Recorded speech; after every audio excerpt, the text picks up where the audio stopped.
watch out for my brew. Right, this is actually the second time I've filmed this bit. I accidentally had it on time-lapse, so it was really quick when I reviewed it, so I've got to redo it. Still learning the trade. Yeah, so it's been a while since I've uploaded. Now, do you remember back on one of my first videos when I said this? So, what's the plan? Well, I'm going to try and do a daily vlog. Just start the day, see where it takes me, and see what achievements I make that day. Yeah, well, it's not working out according to plan. Things are just so manic and busy.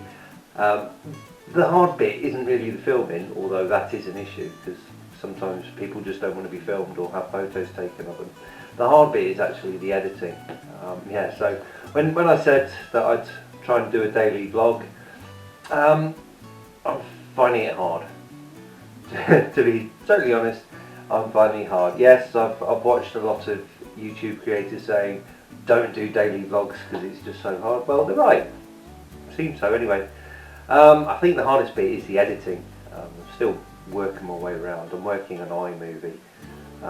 So yeah, for 30 seconds of footage it's taking me maybe 2 minutes to actually get it the way that I'm happy with. But I'm sure, as with all skills, I'll get better with time. So what have I been up to? Lots is the answer. Absolutely loads. The last time you saw me, I'd just done a sports first aid course. You saw me setting up the room with the help of Andy, and you saw me shutting down the equipment at the end of the evening. So since then, quite a lot's been happening. I've been doing courses, I've been looking after my division, I've also had to do some other bits and bobs, but I'll give you a rundown of what's what. I'll give you facts and figures and numbers. After the sports first aid, I ended up running an essential first aid course, all ages, which is basically designed for nursery workers, preschool teachers and parents, grandparents. So it's all ages, as in from babies all the way up to adults. That was quite an enjoyable course. Yeah, so it was a good course. All the people that were on it thoroughly enjoyed themselves and left with some really essential life-saving skills. The following course was a course for healthcare workers, so the guys who were looking after the older generation. Once again, well received. Obviously, when we get older, there are further issues we have to think about. So yeah, we dealt with those. They were all set up, ready to look after them with regards to first aid as well. Following that was my last division night as the unit manager, so I had to break the news to the guys, but I did allay their fears and let them know that even though I've moved out of that role, I'll still be coming every Tuesday night to help with training and just basically for the social. It's a good bunch of guys and I just can't leave them. Yeah. Good luck to whoever's going to be taking over. There are a couple of people who have thrown their names into the hat, so we'll see where we are with that, but certainly I'll be caretaking it until they really take over. The following day I was doing a one-day emergency first aid course for the workplace. So I had 12 people come in on the course. Nobody failed, which is always good. They were all quite happy with the level of teaching. The feedback was great. Hugs were received, as usual. I don't force people to hug. Let's get that straight. The way I normally finish my courses is say nobody leaves my course without a handshake. Although if you do wish to hug, that's fine. Whatever you initiate, I will reciprocate. And a lot of people actually come in for the hug. I think over the course of the day, the period that I'm teaching, there is this sort of bond. Certainly when I see them out and about and downtown in my sort of outer St John life, they always either stop and have a chat or say hi. So it's fantastic that these people are keen to say hello after a day of torture with me. The following course was a 2-day requalification course. There were only 6 on that, but fortunately they actually agreed that I could film. Now, good reason to film it is so that I can actually see if I've developed any annoying habits, but yeah, certainly here's some footage of me teaching. Right, so anyone got any questions about the defib you're having, Sean? Yeah, okay. Right, so what we're going to do is go on to the big one. So a lot of people get so bogged down in the CPR, they kind of feel cheated when I go, well, actually it's not as big a drum as people think. If someone is unresponsive and not breathing, we've already got the action plan. We know exactly what to do. There's no ifs, ands, buts, or head scratching to do. We're going to get onto the CPR. But if we don't call 999, what's going to happen? Is that person going to survive? Right, so we're going to look at the old chain survival here. So key thing with unresponsive, non-breathing casualty is we call 999. Get the guys in green and rush into the scene. Every minute we're away from that person's chest, the chances of survival decrease by a full 10%. Now, in the grand scheme of things, that means we haven't got a lot of time being away from the casualty. You can get the phone call happening, get on the chest with them early. We're doing the best we can with what we've got. Okay, now a really nice thing to have on scene is the defib. Okay, so early phone call, early CPR, get the defib on as efficiently as you can. Let's be real, you've got backup. So it's actually less of a drama than you're dealing with someone who's unwell and your head scratching going, I don't know. You know, you do things and people help. Okay, so is that sort of making things a bit better with regards to CPR? Slightly less scary, I hope. Okay, so early access, early CPR, early defib, early advanced care. If we have this chain in place, chances of survival are pretty good. Right gang, so CPR, cardiopulmonary resuscitation. Now this is the hardest part of the course. Fitting a face to a dog. Fact. The compressions, yes, once we're on the chest, it's pushing straight up and down in the middle of the chest. So what we're trying to do is literally squeeze the heart to force the blood out to get it going around the circulatory system, pushing blood up to the brain. This is the thing we're trying to keep going. The heart has kind of given up at the moment, but we want to keep the brain alive. So we're doing the 30 compressions to get the blood up to the brain. Now, so we're working at a rate of 120 beats a minute. So that's 2 squashes a second. So we're pushing deeper and harder than we used to. Okay, you see how CPR can get so knackering now. Yeah, and it's going down a third of the chest 30 times. Now that should be enough to get the blood from the heart around the system up to the brain and also pass the blood through the brain, because we're talking about oxygen perfusion. The more the brain we're keeping alive, the better, or the less chance of long-term damage. I always say when someone's recovered from CPR, they are slightly different. Okay?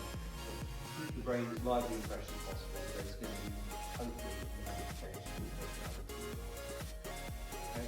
So how the heck are we going to do it? Well, we need a firm surface underneath them. That'll do. Okay? We need to squash them with a firm surface on the top. Now personally, I like to do things with my hand. I interlock my fingers and pull the fingers back. This makes this area firm. I think we've got it out. Now, some of us might not be able to do that. It might be a bit painful. So, we can do one hand on top of the other. You push in. Your point of contact with the casualty has to be slap bang in the middle of the chest. Okay?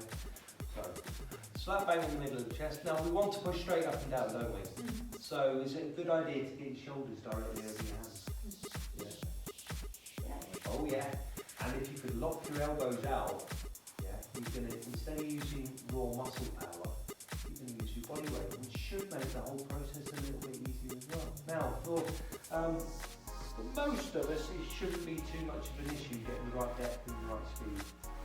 However, we do have dinky first aiders. Hello. Now, if you're struggling to get the depth, there is a little tweak that you can do to your position. Okay? And it's a simple thing of moving your knees backwards. When you move your knees backwards, you actually push more of your weight through your hands. And you can see this, you guys can have a little play as well. Yeah? You notice straight away that you're bearing down a little further back your knees are. Okay? So if you're still struggling, just move your knees back a little bit more. If you're still struggling but end up in this position, probably a good idea to get bigger first aid to take over. But that's the thing, if you can't do a job, but you can talk to someone else to do it, that's also awesome first aid, isn't it? Yeah? So, hands through the chest, shoulders over hands, arms locked out, knees in a happy place so we can push down like that. One more little thing we need you to do while you're doing the compressions. Where should we be looking? At the casualty specifically the casualty space. Why? It's not people or open eyes. Well, we're looking for signs of life, aren't we? We're praying, we're hoping for signs of life. But if we're being effective, you talk about something called pink flush. Has anyone heard of this before?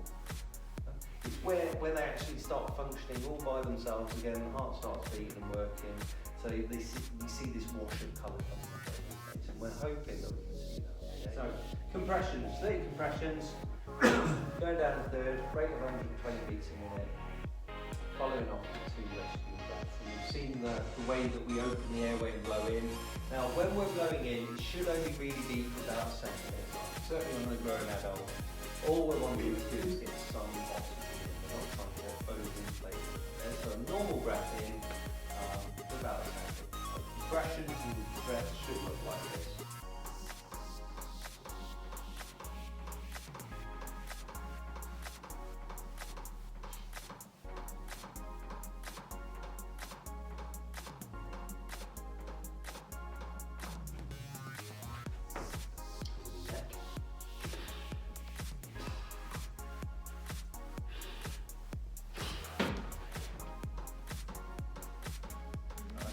Hello, can you hear me? Hello, my name's Neil, I'm a first aider. You're right, hello, stand up, open your eyes. Help, can I have some help here, please? Hello, hello. Just wait there, mate. Hang on, 1, 2, 3, 4, 5, 6, 7, 8, 9, 10. Okay, right. Have you got a phone on you? Yeah. Yeah, okay, I need you to call an ambulance. I've got an unresponsive, non-breathing casualty, and I've started CPR.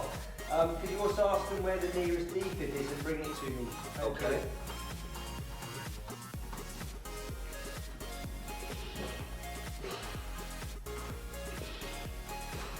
Okay, ambulance on its way. Oh, blimey, that was quick. Mate, do you know how to do CPR?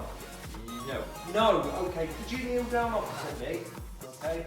I'm just going to get you to do CPR and I'll set up that freaky magic box, okay? So all I need you to do is this. Do you reckon you can mimic that? Yeah. Yeah, so straight in the middle of the chest, up and down. Okay. Okay, I'm just going to do 2 breaths and then you take over. Okay. Okay, so just get ready. 3, 2, 1.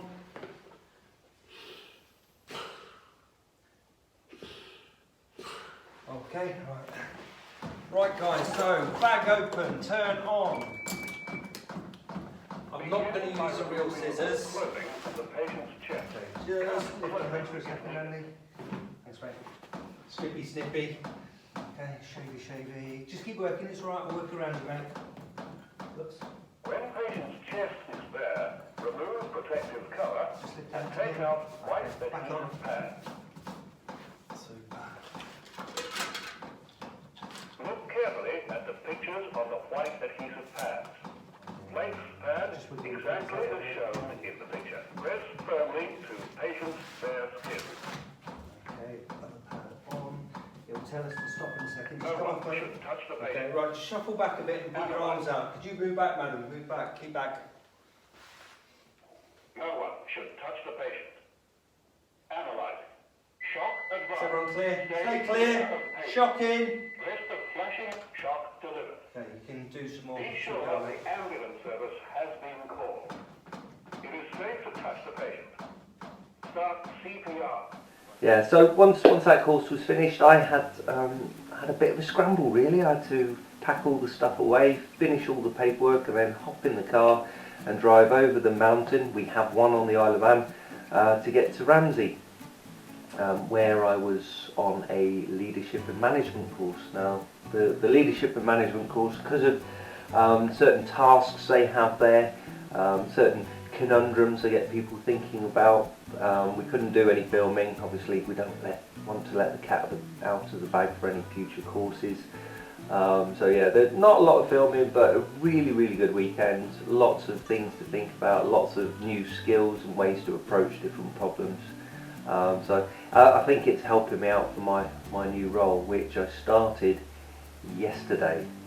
So I've been promoted to Commandery Volunteer Manager, which basically means I'm looking after all the volunteers, adult-wise, on the island, looking at how I can help them, motivate them and get them out on duties, which seems to be a tough bit in St John. Loads of people come along for training, but when they're asked to go out and apply the skills, some people are a little hesitant. So we're looking at ways of getting them out and about and looking after the community at large. Yesterday I also made my first formal visit, well, not really formal, very low-key visit to one of the units, first of many visits, just to see where I could help them out and how I can get them a little bit more proactive with regards to recruiting and all those good things. How can I help with training? Those were the kind of questions I turned up with. Hopefully those guys have got a sort of positive opinion of me. I know in the past have been people who just charged in, pointed out all the faults and then said get them fixed before I come back. I'm not going to do that. I'm going to actively help and encourage these guys, so we'll see how that goes. Frog in the throat, excuse me.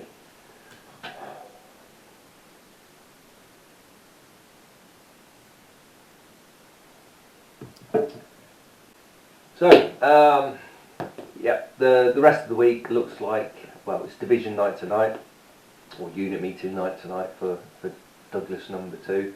So I'll be putting on my new hat and just seeing how I can help the guys if there's anything they want to improve. And that might be a bit tricky because up until last week I was their direct boss, but now I'm a little step up.